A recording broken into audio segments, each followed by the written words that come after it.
Hi guys, welcome to my channel. My name is Layla and this channel will be about education. So I am a biochemistry major and these are the prerequisite topics for the biochemistry.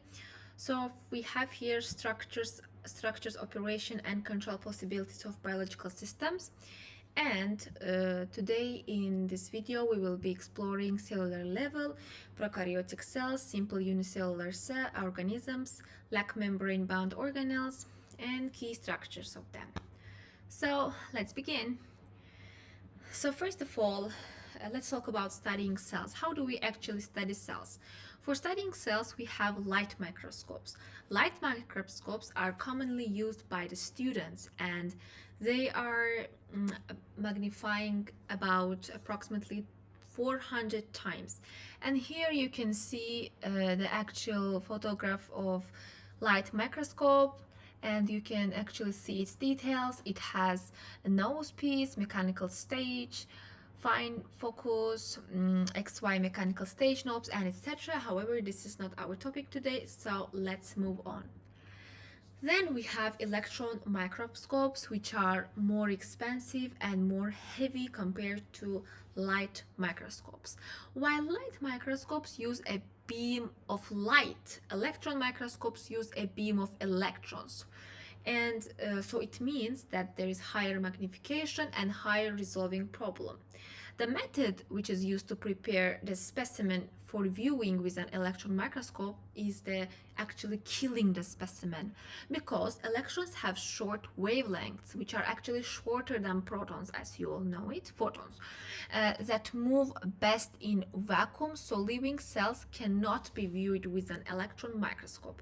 The entire electron path from the electron gun to the detector must be in vacuum to prevent electrons from scattering by air molecules.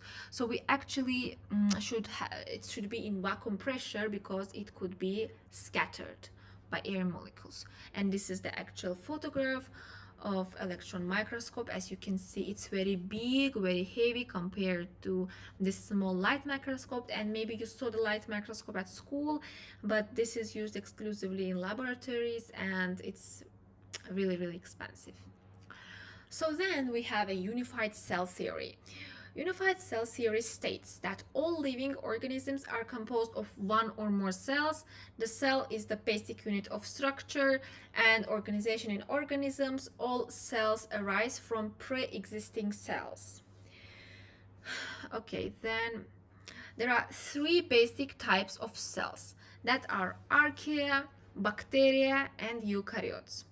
Both archaea and bacteria are classified prokaryotes, whereas cell, animals, plants, fungi, and protists are eukaryotes.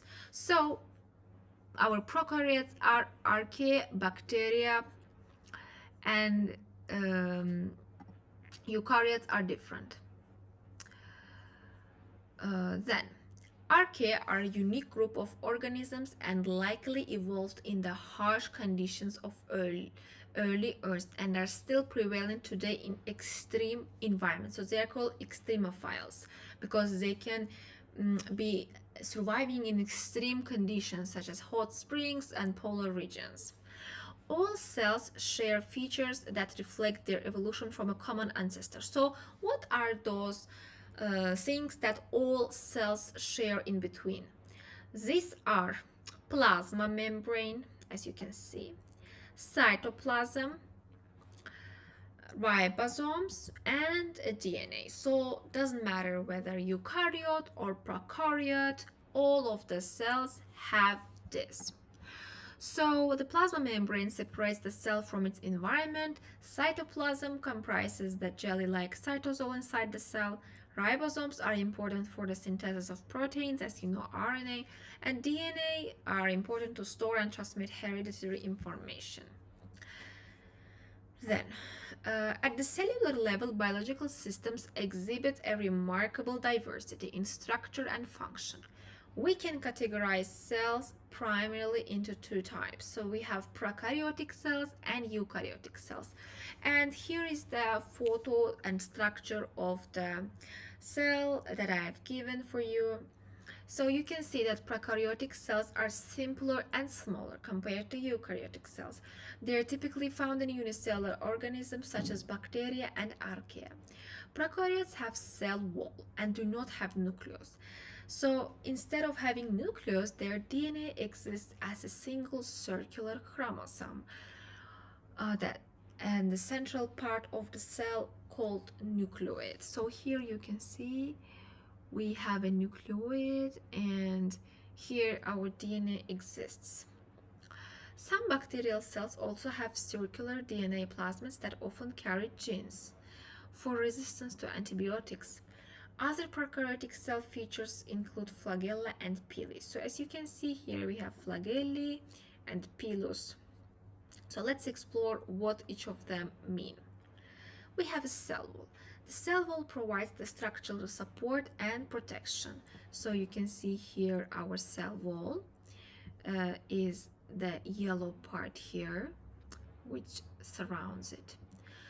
So it's typically made of peptidoglycan in bacteria, which is a polymer consisting of sugars and amino acids. It maintains cell shape, prevents osmotic lysis, and protects against environmental stresses. Then we have cell, or if we can say either cell membrane or plasma membrane. And you can see here plasma membrane, which is actually the second layer. So what do we need it for? The cell membrane is a phospholipid bilayer with embedded proteins. It controls the movement of substances in and out of the cell, provides a site for metabolic processes, and helps in cell communication. Then we have cytoplasm. The cytoplasm is a gel-like substance inside the cell membrane composed of water, enzymes, nutrients, wastes, and gases. It is the site of many metabolic reactions and contains all the cell's internal components. So we can see actually the cytoplasm here. It's just the yellow liquid as you can see here, and it's the site of many metabolic reactions, and you can see it's composed of this. Then we have ribosomes. Ribosomes are small complexes made of RNA and protein. Ribosomes are the sites of protein synthesis, also known as a translation. So you can see these small bubbles here are ribosomes. Nucleoid. The nucleoid is an irregularly shaped region that contains the cell's genetic material, DNA. It is not enclosed by a membrane. It contains the DNA, which controls cell activities and replication. So you can see it's really shaped irregularly, and you can see it closely. Then we have plasmids.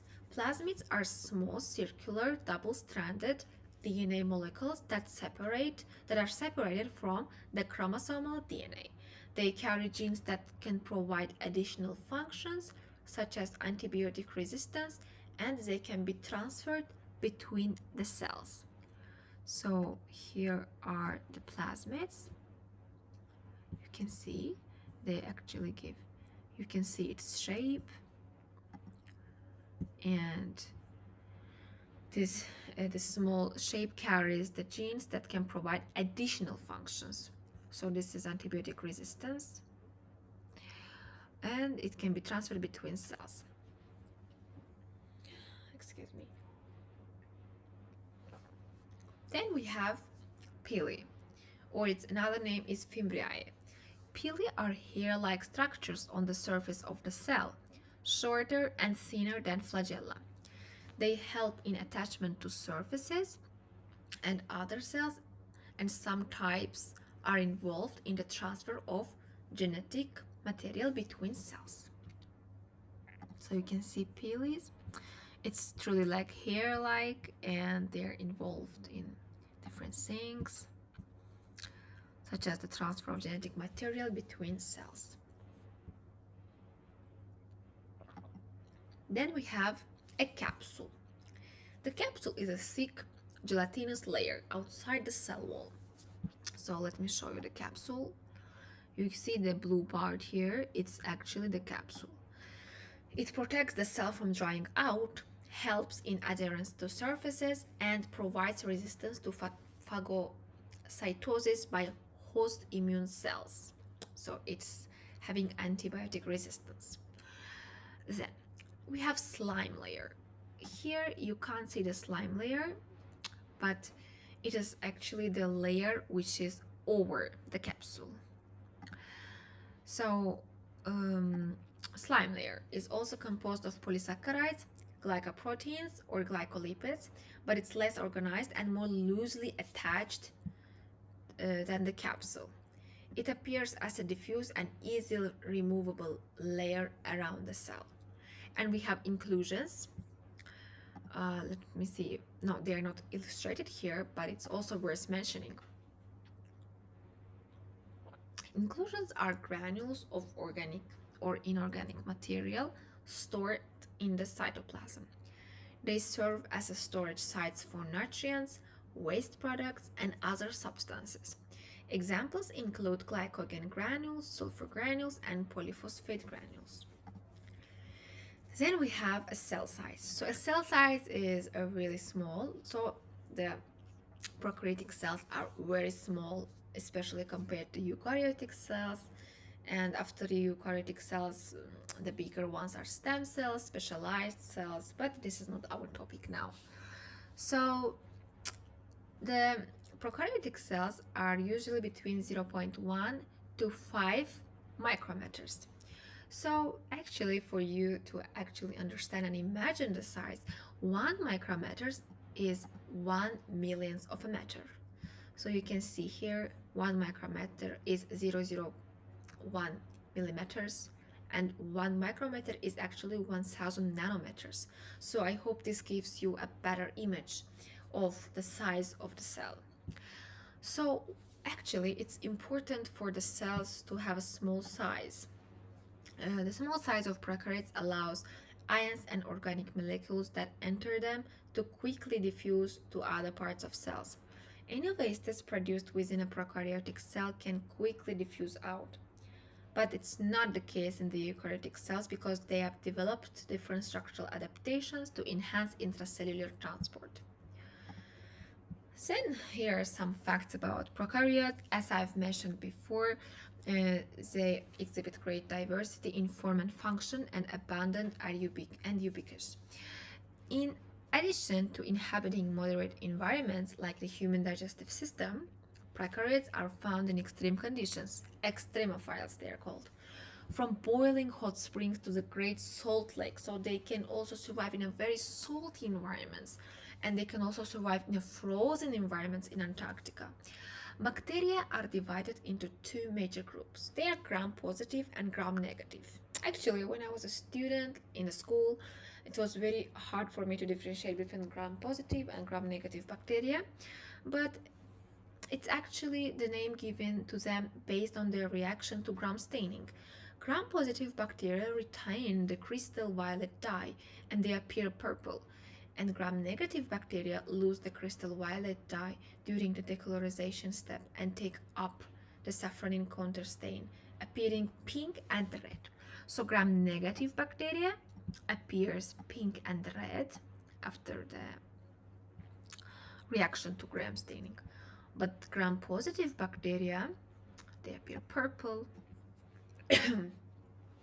Then reproduction. As you can see in the picture, they're reproducing through the binary fission.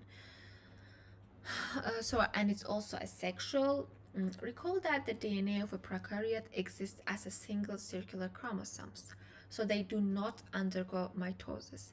Rather, the chromosome is replicated and the two resulting copies separate from one another due to growth of the cell. So cell grows, and as a result, it separates into two cells.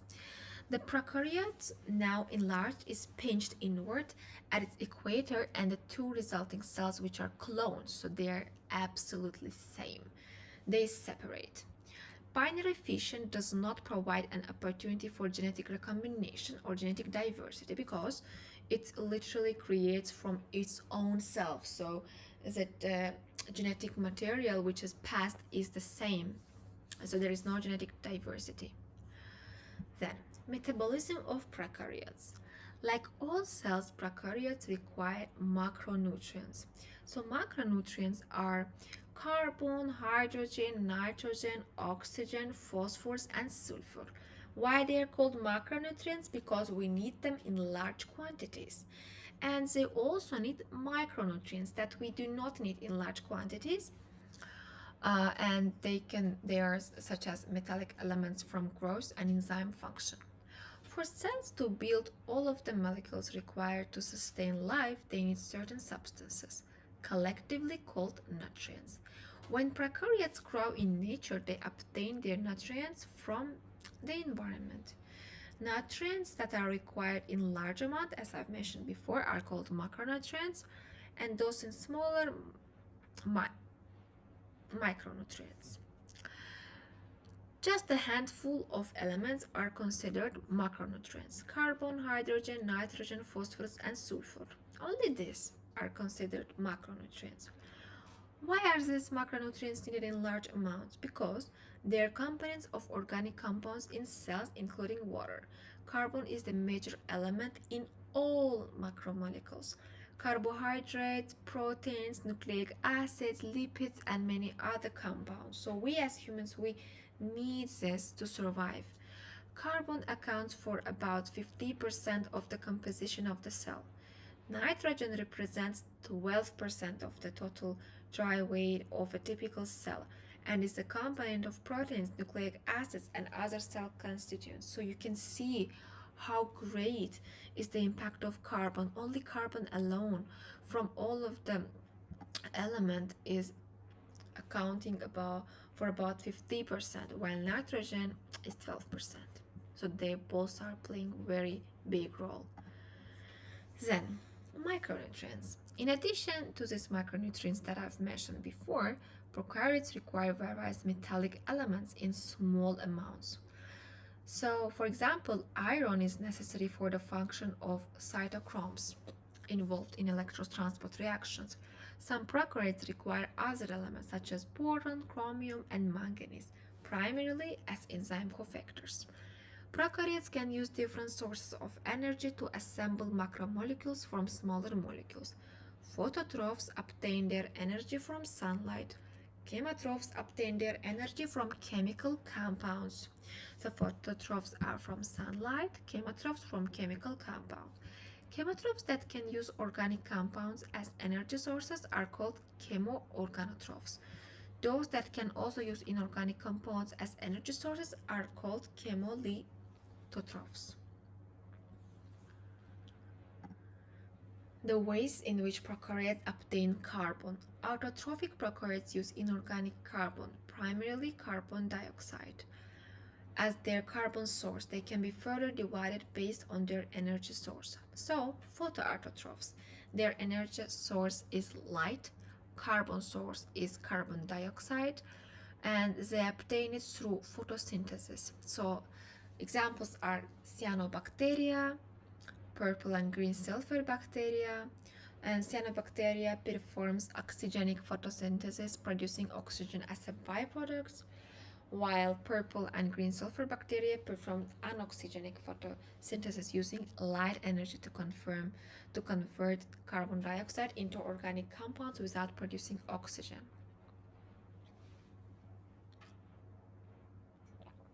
Then we have chemoautotrophs. Their energy source is inorganic chemicals, for example, hydrogen sulfide, ammonia, ferrous iron. Their carbon source is carbon dioxide. They obtain it through chemosynthesis. Examples are nitrosomonas, which oxidizes ammonia to nitrate. Sulfolobus oxidizes sulfur compounds. And the part 2 is heterotrophs. Their energy source is light, their carbon source is organic compounds. Examples are purple non-sulfur bacteria.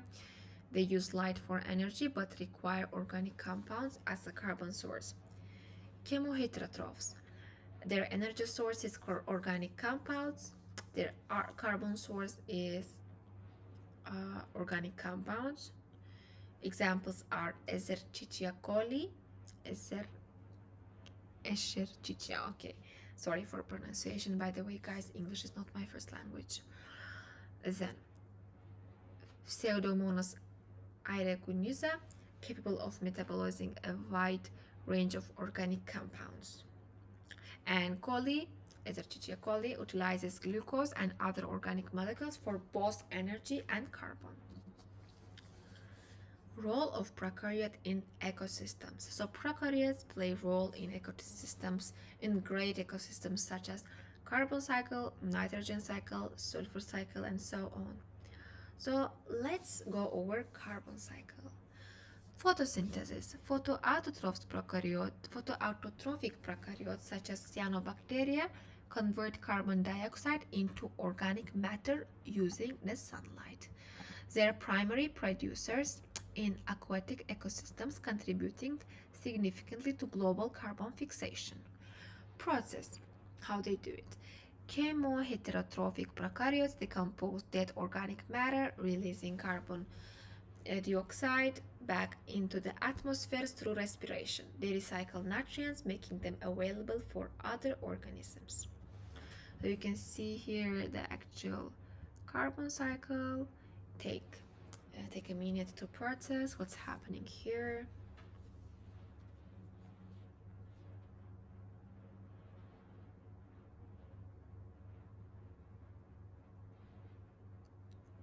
Okay, so and yeah, so as you can see, that's it for today.